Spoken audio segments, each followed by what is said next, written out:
ড্রেসটা দেখাবো, এটা হলো সিঙ্ক ক্যাপসুলের একটা পার্পল কালারের ড্রেস, খুবই সুন্দর, অনেক বিউটিফুলি ডিজাইনটা করা। এটা ব্যাক পার্টটা, এটা হলো আমাদের পুরোটা ব্যাক পার্ট থাকছে। ফ্রন্ট পার্টটা হলো এক্সটেনশন ওয়াইজ আছে, এটা একটা পার্ট, আর এই দুইটা হচ্ছে এক্সটেনশন, এটা একটা এখানে থাকছে, আর হলো এইটা আরো একটা এক্সটেনশন পার্ট থাকছে। সো দুইটা দুই সাইডে সেট করে ফেলবো। স্লিভসটা কোথায় রাখবো? স্লিভসটা কি ব্যাক পার্টের সাথে ছিল? স্লিভসটা কিন্তু ব্যাক পার্টের সাথে, তাহলে ছিটে ছিটে এমব্রয়ডারি ওয়ার্কের মধ্যে স্লিভসটা বসবে। আর দুপাট্টাটা হচ্ছে সেলফ জ্যাকেটের মধ্যে পাবো। তার আগে একটু প্যানেল দেখি, দুইটা প্যানেল পাচ্ছি, ফ্রন্ট আর ব্যাক পার্টের দামান, অথবা ফ্রন্ট অ্যান্ড আমাদের স্লিভসের জন্য।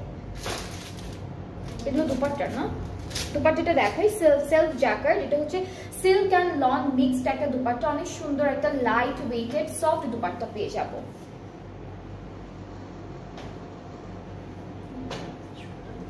ওকে, so this is the dupatta, and দুপাট্টার আঁচলে হলো আমরা এই প্যানেলটা বসাবো। এটা থাকবে দুপাট্টার আঁচলের প্যানেল। এটা হচ্ছে আমাদের চারিদিকের জন্য। ট্রাউজারটা ক্যামব্রিক কটন সিল্ক ক্যাপসুলের, এটার প্রাইসটা থাকবে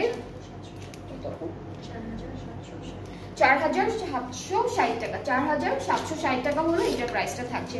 সো যার যার পছন্দ হয়ে যাচ্ছে পেজ ইনবক্স করে ফেলেন। এটা কালার কন্ট্রাস্টটা অনেক সুন্দর, হালকা পার্পল কালার আর ডাস্টি পিঙ্ক কালারের মধ্যে থাকছে।